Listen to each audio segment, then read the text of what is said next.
Sasagutin ko rin yung isang napakinggan kong abogado na tila eksperto din daw sa mga bagay na ito. Sabi niya, the Senate shall immediately, ayon sa kanya, sabi ng konstitusyon, proceed with trial. Busin na lang ng konti pero parang hindi niya nabasa yung saligang batas. Walang sinabing immediately ang saligang batas. Ang sinabi ng saligang batas ay shall forthwith proceed with trial. Kung maalala niyo ang impeachment ni dating Chief Justice Coron, final ang impeachment complaint ng December 13, nag-trial po sila January 19. So kung susuriin nyo, base sa President yung salitang forthwith, hindi naman po ibig sabihin nun kinaumagahan, agad-agad, dali-dali.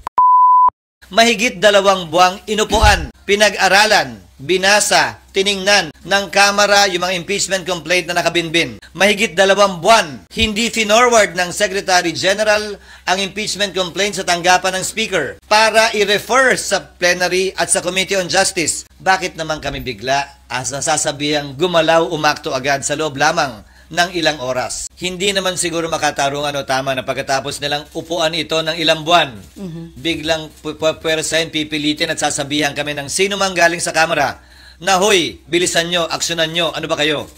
Hindi. Hindi ganon at hindi ako papayag din nun. Hindi namin ito mamadaliin, pero hindi rin naman namin ito labis na iaantala. Hindi kami magpapapressure kanino man na bilisan ito o i-delay ito. Gagawin namin yung trabaho namin ayon sa saligang batas bilang pagsunod sa tinatalaga nito at rules mismo ng Senado. Since yung verified impeachment complaint against VP Sara is now in the Senate, ang tanong ng marami, why the Senate went on break last night without tackling the verified impeachment case against VP Sara? Well, una, yun ang schedule namin. Alam niyo namang lahat yun. Na huling araw namin kahapon, magbe-break talaga kami at magre-resume matapos ang halalan sa June 2. Walang rason para magbago o baguhin yun kahapon. Napakinggan ko si Myla kahapon. Si Myla.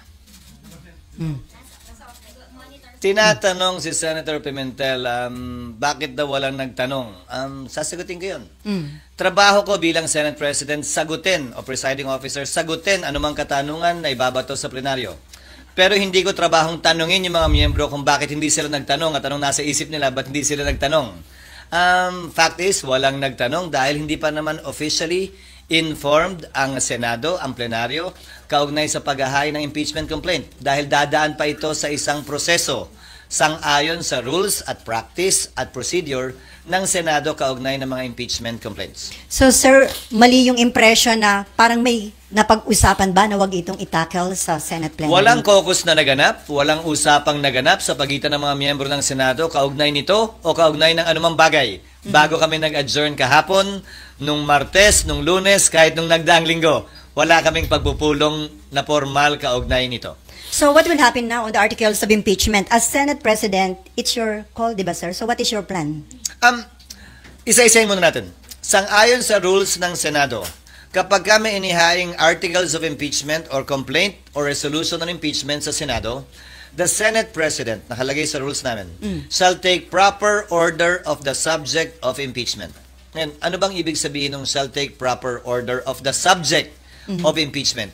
Hindi nung impeachment complaint, hindi nung impeachment but the subject of impeachment. Ibig sabihin nun, kailangan isaayos muna ng Senate President ang Senado para sa pag-conduct ng isang pagdinig o trial. Sasagutin ko rin yung isang napakinggan kong abogado na tila eksperto din daw sa mga bagay na ito. Sabi niya, the Senate shall immediately, ayon sa kanya, sabi ng konstitusyon, proceed with trial. Busin na lang ng konti pero parang hindi niya nabasa yung saligang batas. Walang sinabing immediately ang saligang batas.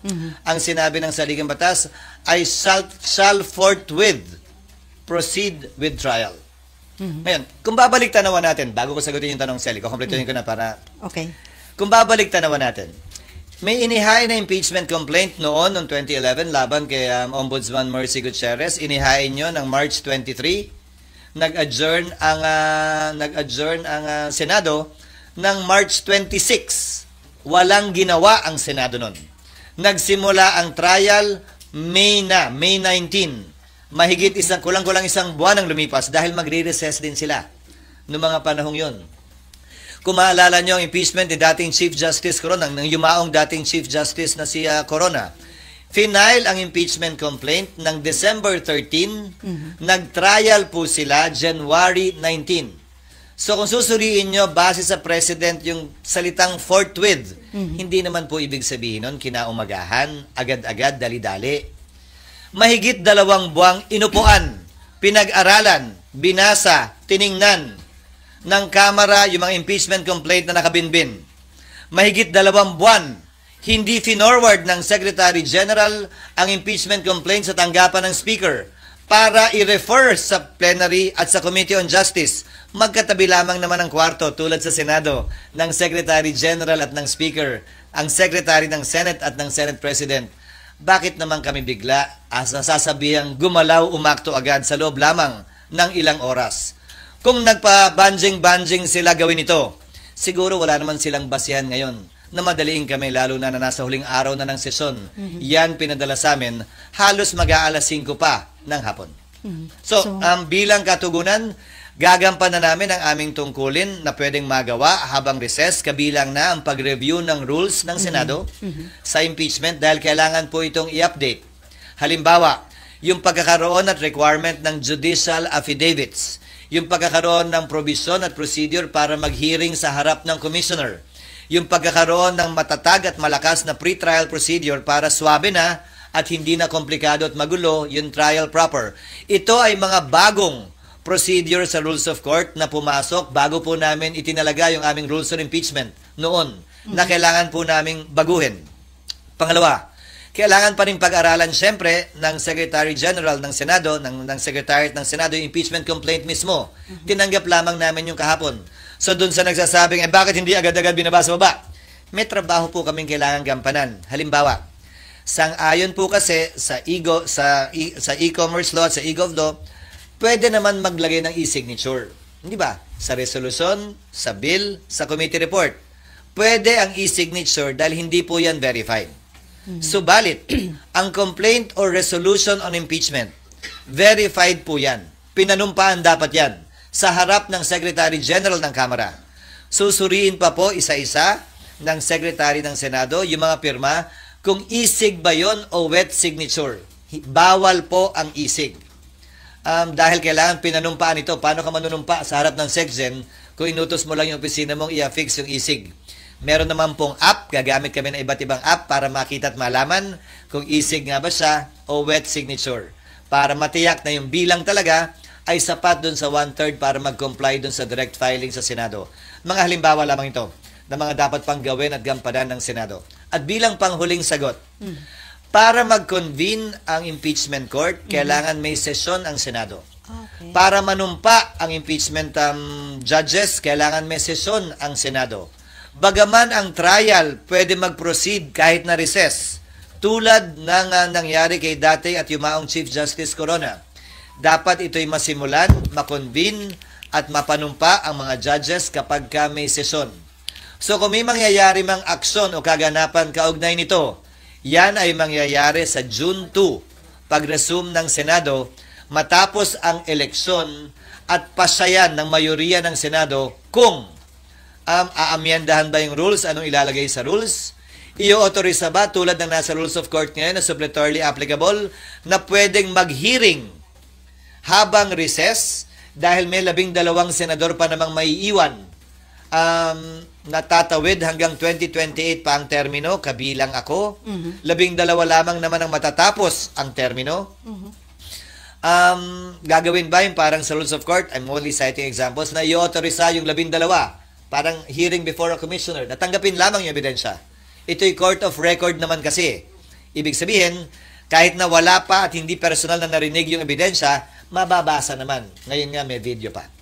Okay. Sir, yung Sana natugunan ko yung iyong katanungan. Sir, Bagaman mahaba. Sir, yung normal course of events na hindi kayo pwedeng mag-impeachment trial dahil naka-adjourn yung session. Pero according to Senate Minority Leader Coco Pimentel, may tinatawag siya na extraordinary situation na pwede niyong i-waive yung rules at kung acceptable to everyone, pwede pa rin kayo mag-conduct na impeachment trial kahit naka-break ang session. Pwede na, gaya ng sinabi ko, ginawa yan nung panahon ng impeachment ni dating Chief Justice Renato Corona.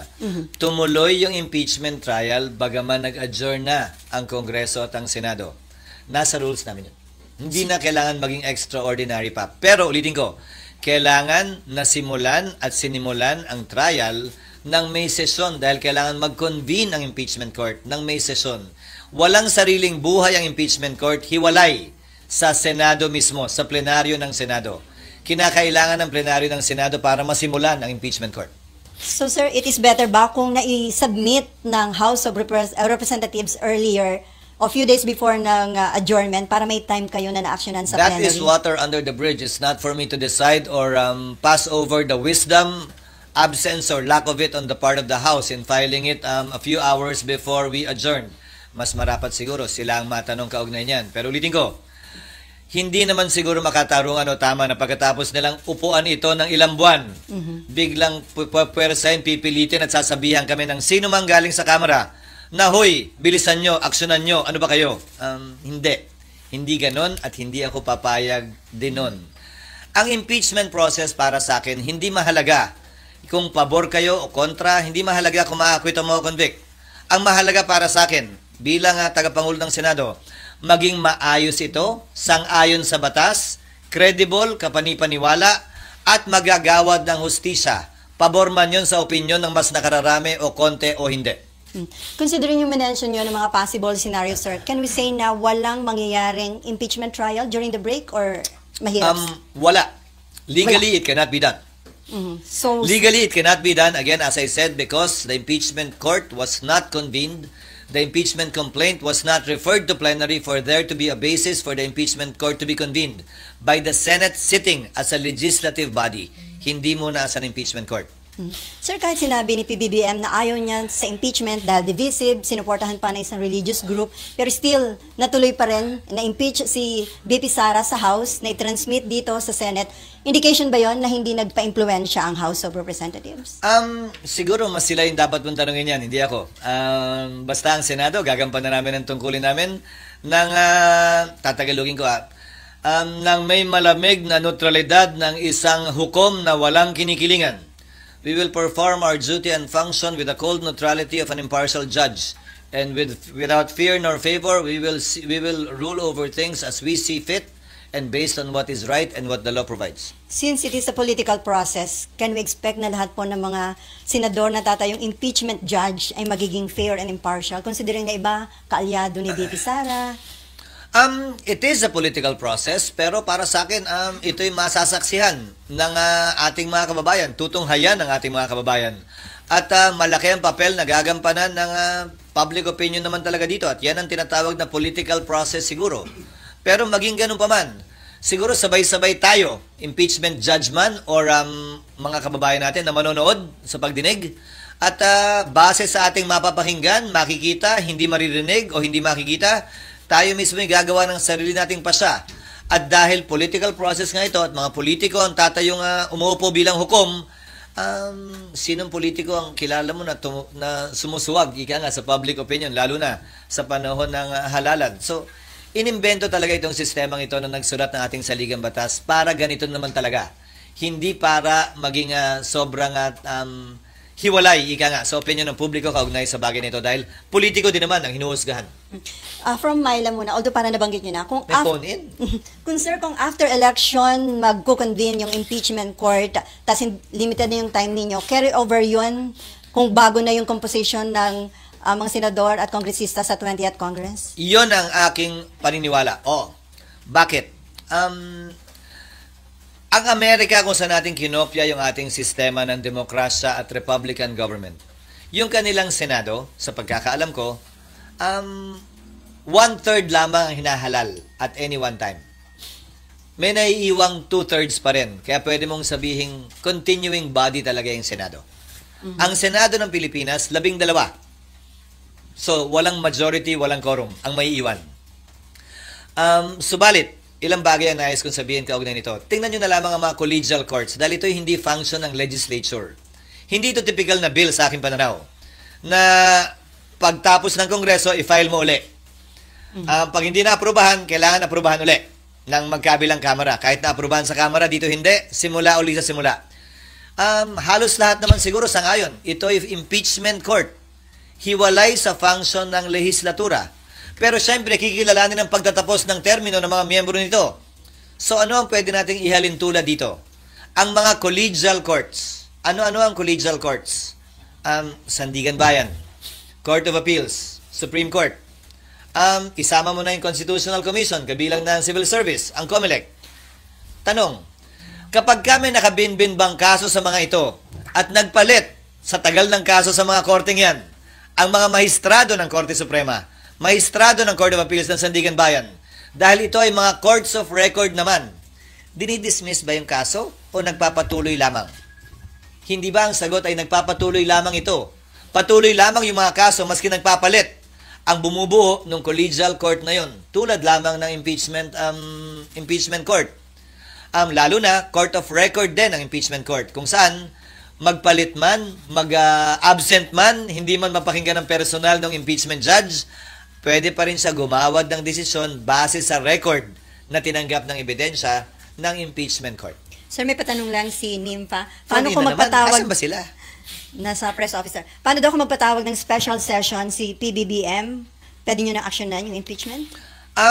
Oo, pwedeng mangyari yon, pero ang pagpapatawag ng special session sa aking pagkakaalam ay hindi para mag-convene ng impeachment court. Sa aking pagkakaalam, ang pagtatawag ng special session ay para sa mahalagang bagay at panukalang batas na kailangan ipasa ayon sa ating saligang batas.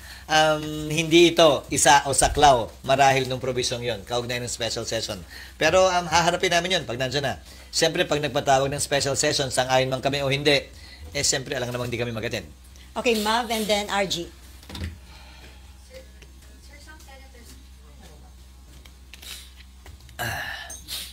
Sir, meron pong mga re-electionist senators na nag-raise na ng concerns na hindi nga raw sila makakampanya kapag araw po nagkaroon ng hearing during the break. Was that part of the consideration? No. Again, we did not talk about that. Nobody discussed that with me, that particular concern. Again, because no caucus was held about it for the simple reason that I don't want to presume that things will happen before it happens. Mukha naman kami masyadong excited, di ba, na, ayun na, bukas, nandiyan na, lika, meeting tayo. No, we did not do that. We had a lot of work to do trying to rush pieces of legislation that I'm sure you don't want to ask about anymore and will not talk about given the impeachment na mahalaga din naman, na makabuluhan at may malaking impact sa ating ekonomiya at bansa. Okay, RG. Teka, follow up lang dun sa kay Senator Bato. So, may si basis... Senator Bato ba? Some senators lang ang sabi ni ma'am. Pero isa si Senator Bato na parang concern niya, parang talo sila o lugi kasi hindi sila makakapag-ikot habang ibang senatorial candidates makakapag-ikot. Actually, again, may basis yung concern. Not necessarily. Tandaan mo, maraming senador maraming kongresista ang sumikat sa impeachment at naging senador. Maraming mga senador na nagre-elect din base sa impeachment. So, depende. Dahil nakatutok ang lahat ng buong sambayanan doon, ayaw mo nun, di ka na mag-iikot.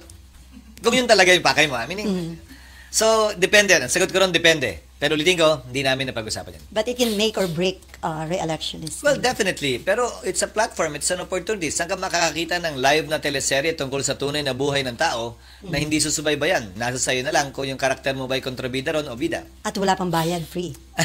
Isa pa yun, walang bayad. RG. Hala.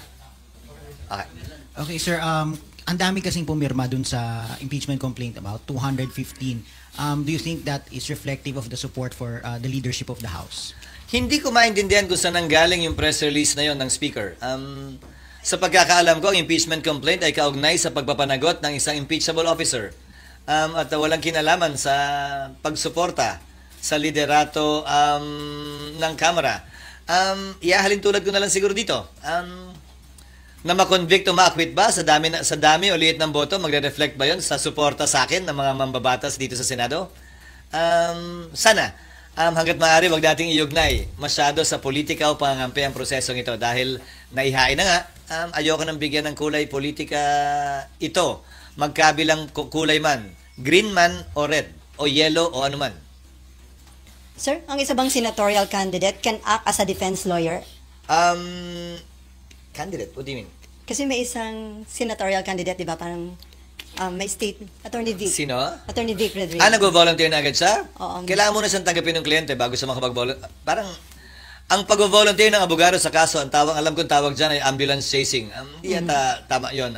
Marapat ang kliyente ang akusado, ang ini-impeach, ang mag-anunsyo ng kanyang mga abogado at hindi para i-volunteer yung serbisyo ng abogado. Yan ay nasa ethics ng mga abogado.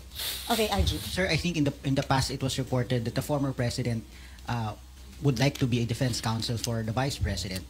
Actually, that would be expected. Sinabi na niya yan, abogado siya, abogado rin. Si Vice President Sara Duterte, abogado rin yung kanyang asawa.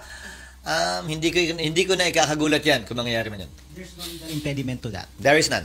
So, sir, ko In consider... fact, even the Vice President herself can represent herself in addition to other lawyers. So, sir, i-consider nyo sa pag-draft ng rules kung papayagan ng isang senatorial candidate na maging defense lawyer? By that time, tapos na ang halalan. oo Hindi na nga. siya kandidato, abogado na Tama. lamang siya. Okay, Amor.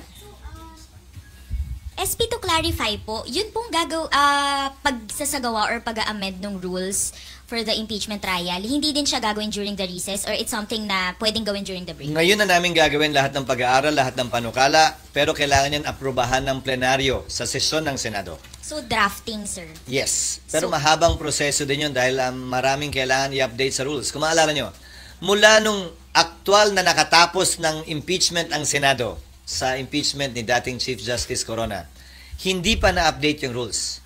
At maraming butas yung rules na yon na hindi rin in-update matapos yung karanasan ng Senado nun. Dagdag mo pa dyan yung mga pagbabago sa rules na inilabas ng Korte Suprema para mas mapabilis, mas maging efficient yung trial. Ika nga. But I will state one thing for the record and as a matter of policy. Hindi namin ito mamadaliin. Pero hindi rin naman namin ito labis na iaantala. Hindi kami magpapapressure kanina man na bilisan ito o i-delay ito. Gagawin namin yung trabaho namin ayon sa saligang batas bilang pagsunod sa tinatalaga nito at rules mismo ng Senado. Bagaman wala pong updated rules ang Senado, meron pa ring rules na nananaig ngayon. Yan yung existing rules pa namin.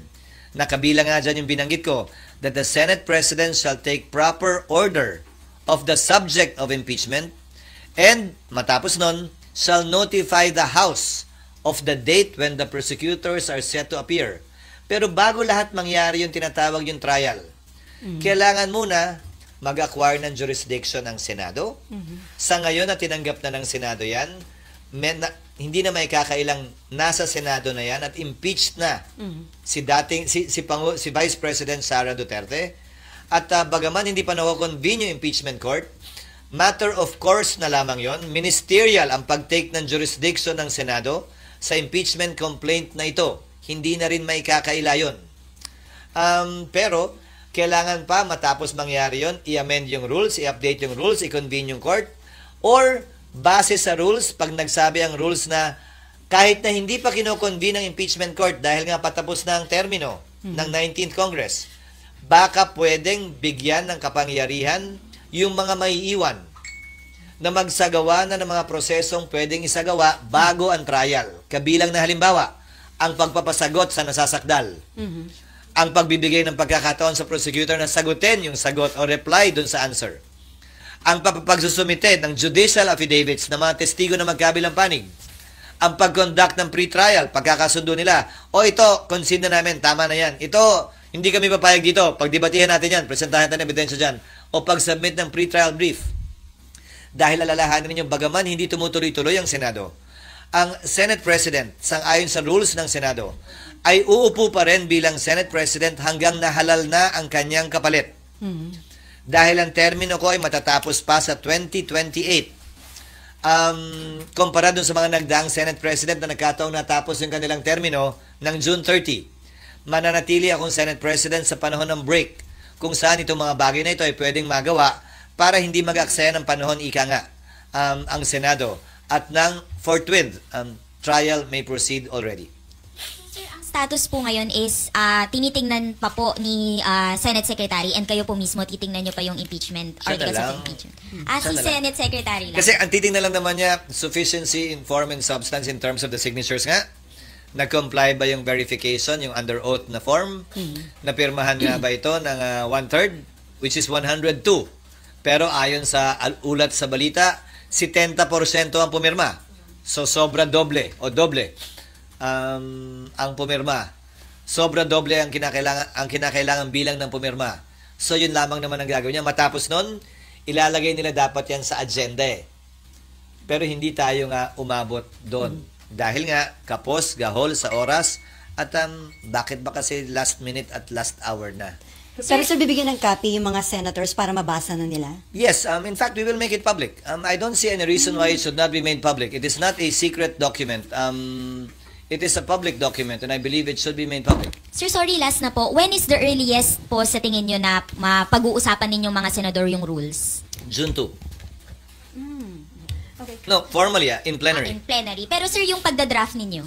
Hindi kami na yun. Secretariat principally ang gagawa nun.